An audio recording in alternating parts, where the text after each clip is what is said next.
నమస్కారం గురుగారు. హరహర మహాదేవ్, రక్ష రక్ష గురుదేవ్.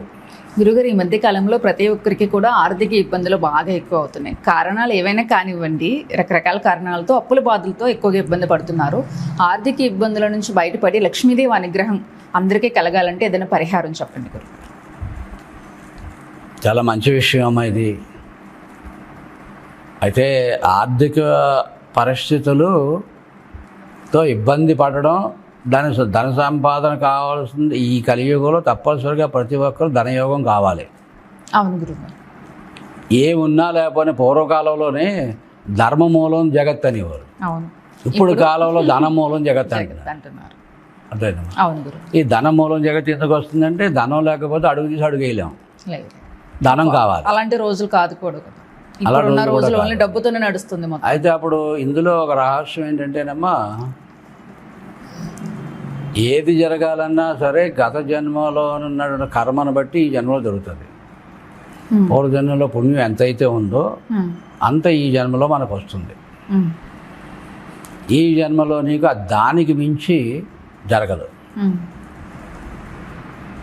కాశీ వెళ్ళేది, అమెరికా వెళ్ళినా, ఇంగ్లాండ్ వెళ్ళినా, దుబాయ్ వెళ్ళినా అక్కడికి వెళ్ళి సంపాదించవచ్చు అనుకుంటాడు.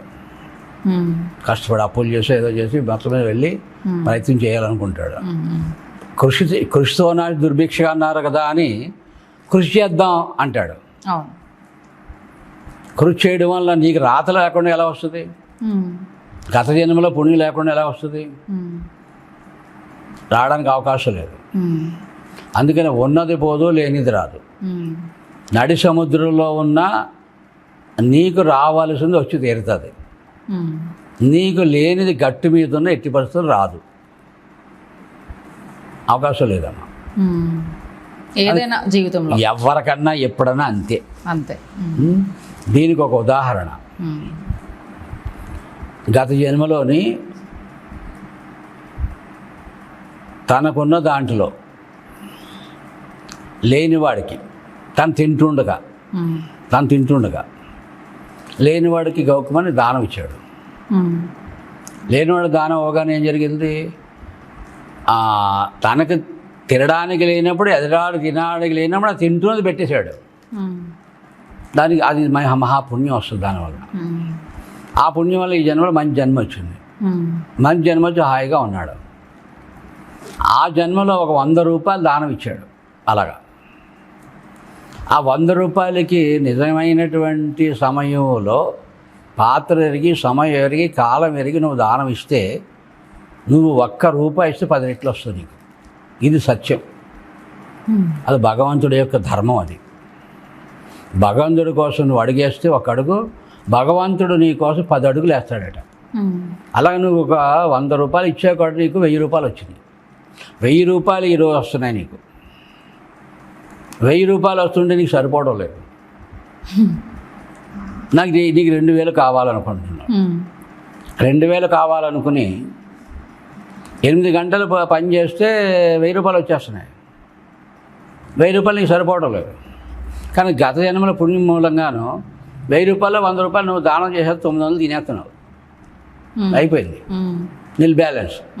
ఎంత అయితే తెచ్చుకున్నా అది తినేతను అయిపోతుంది. కానీ నీకు 2000 కావాలి. అది కావాలి, ఇది కావాలి, ఇల్లు కావాలి, లేకపోతే వడ్లానం కావాలి, లేకపోతేనేమో మేడ కట్టాలి, ఏదో కోరికలు ఉంటాయి. కారు కొనాలి, మోటార్ సైకిల్ కొనాలి, కోరికలు ఉంటాయి. డబ్బులు సరిపడాలి.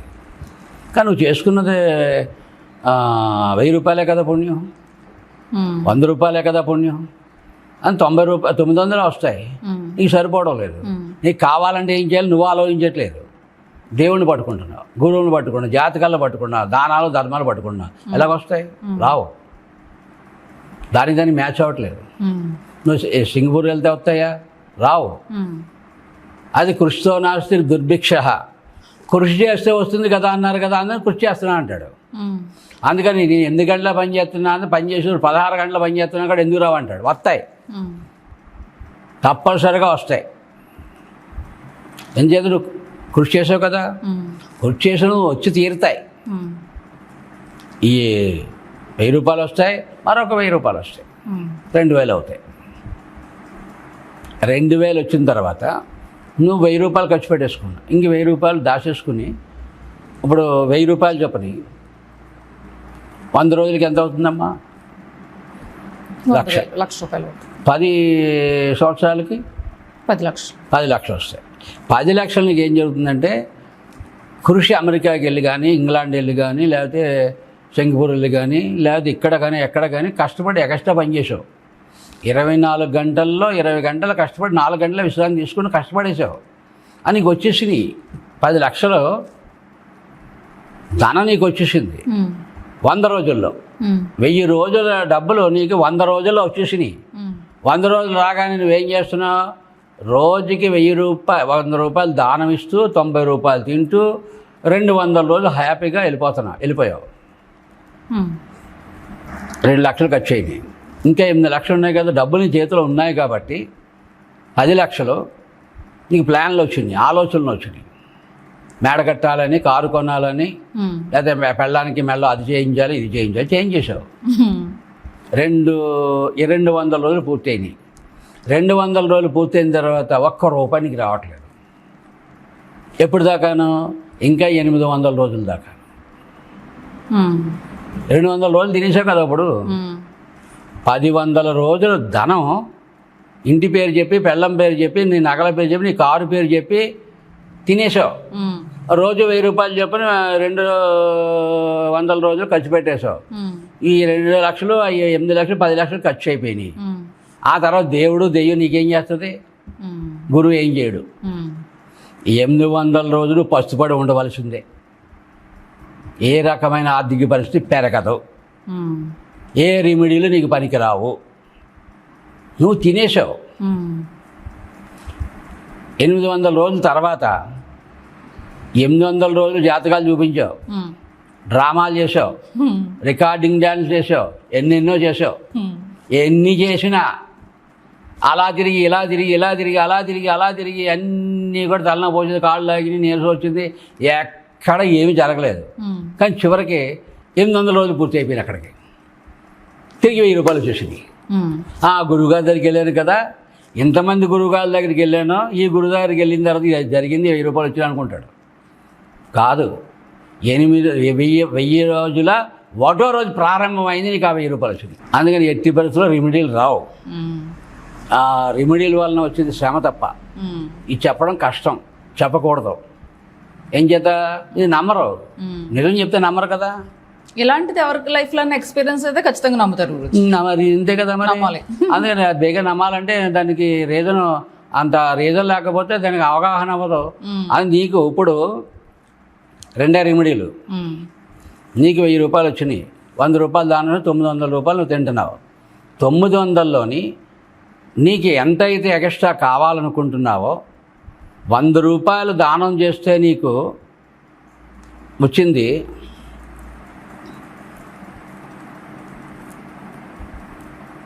1000 రూపాయలు వచ్చినాయి కదా, 10 రెట్లు వచ్చినాయి.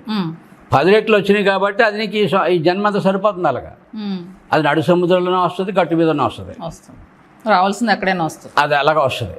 కానీ చిన్న ప్రయత్నం చేయాలి. నాకులా కూర్చోకూడదు. నేను గురువుని కదా, అదే 4 పళ్ళ మైన కూర్చొని నా దగ్గరికి వచ్చి ఏదో రూపాయి పెడతారు, నాకు బాధలేదు. ఏమండి, మీరైతే అలా కాదు. గట్టిగా శ్రమ లేకుండా సులువుగా నీకు వచ్చేది నీకు రావడానికి ఒక అడుగు ముందుకేసి చిన్న ప్రయత్నం చేయాలి, ఆటోమేటిక్గా వస్తుంది. అర్థమైందమ్మా? ఆ ఆటోమేటిక్గా వచ్చేటటువంటి 1000 రూపాయల్లో 100 రూపాయలు దానం చేసి 900 రూపాయల్లో నీకు ఎంత ఎక్స్ట్రా కావాలనుకుంటున్నావో, 1000 కావాలంటే ఇంకొక 100 రూపాయలు దానం చేయి.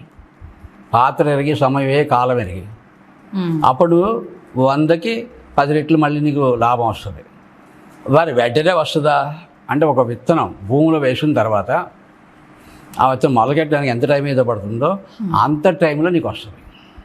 దాన్ని ప్రతి రీజన్ ఎలాగంటే, నువ్వు పుట్టినటువంటి జన్మ నక్షత్రం, నువ్వు పుట్టినటువంటి జన్మ రోజు 4, జన్మ రోజులు 4, నువ్వు పుట్టిన జన్మ నక్షత్రాలు 9, నీ జన్మ నక్షత్రాలు 9, నీ జన్మ రోజులు నెలకి వచ్చి 4 వస్తాయి కదా, 9 4 9 రోజులు.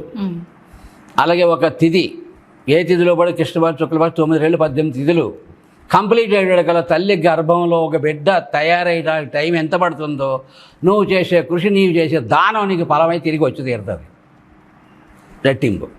అలా కాకుండా నీకు ఎట్టి పరిస్థితుల్లో కూడా గత జన్మలో ఉన్నటువంటి 100 రూపాయల దానానికి 1000 రూపాయలే తప్ప 2000 రావు.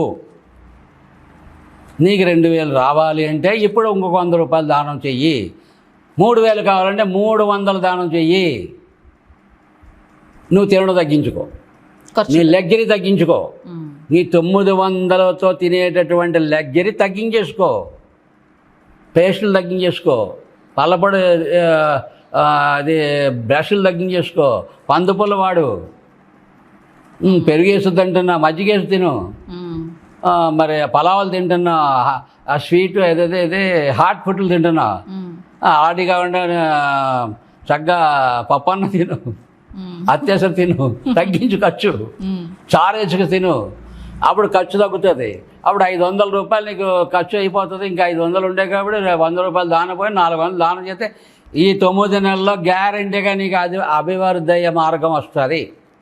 అంటే 400 ఇప్పుడు దానం చేసావు కాబట్టి 4 10 40, 4000 రూపాయలు ఇంకా ఎక్స్ట్రా వచ్చే లాభం వస్తుంది. అప్పుడు నీకు 5000 నిజంగా నీకు సంవత్సరం తర్వాత నుంచి 5000 నీ ఆదాయం వస్తుంది. ఆ 5000 ఆదాయంతో నువ్వు అభివృద్ధి అవ్వడానికి అవకాశం ఉంటుంది. ఎలాగొద్దంటే కళ్ళ మూసుకుని దేవుడానికి ఇదే భారం కాదు. నువ్వు చేసే వ్యాపారంలోని ఇప్పుడు చిన్న పని చేసేదానికి 10 పనులుగా చేసి 10 మార్గాలుగా నీకు ఆకర్షించి ధనం రావడానికి అవకాశం ఉంటుంది. అంతేగాని నాకు దేవుడు పూజ చేస్తాను, దానం ఇస్తాను, జపం చేస్తాను అంటే రాదు. అవి చేసేటప్పుడు ఇది రీజన్ చేసుకుని నేను కష్టపడే ధనంలోని 10వ వంతు ధనాన్ని దానం చేసి తీరుతాను అని ప్రమాణం చేయాలి. అది భగవద్గీత, భాగవతము, వేదము, బైబిల్, ఖురాన్ కూడా ఇదే చెప్తుంది. నువ్వు కష్టపడే ధనం 10వ వంతు నీది కాదు. దానం ఇచ్చేయి, పాత్ర ఎరిగి సమయం ఎరిగి కాలం ఎరిగి.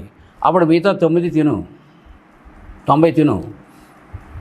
ఆ 90 అనవసరంగా వేస్ట్ అవ్వకుండా ఉపయోగపడతాయి.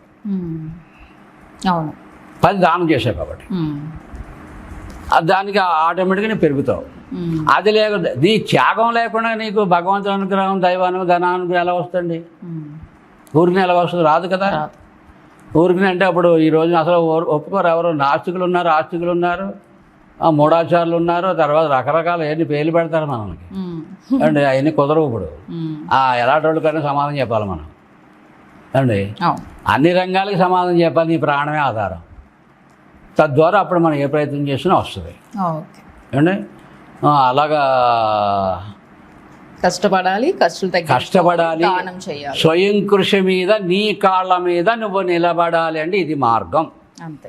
ఖచ్చితంగా నువ్వు అభివృద్ధిలోకి వచ్చి తీరుతో. ఏ దేవుడు ఆధారం లేదు, నీ ప్రయత్నమే. స్వయం కృషి కావాలనేది దీని అర్థం. మన ప్రయత్నమే ఏదైనా స్వయం కృషి చేయాలి అని చెప్తూ జగన్మాత అనుగ్రహం నేను చెప్పిన దాన్ని అందరూ సంతోషించి ఏకీపిస్తారని, అలాగే ఈ ఛానల్ వాళ్ళు కూడా సంతోషిస్తారని ఆరాధిస్తూ హర హర మహాదేవ్, రక్ష రక్ష గురుదేవ్.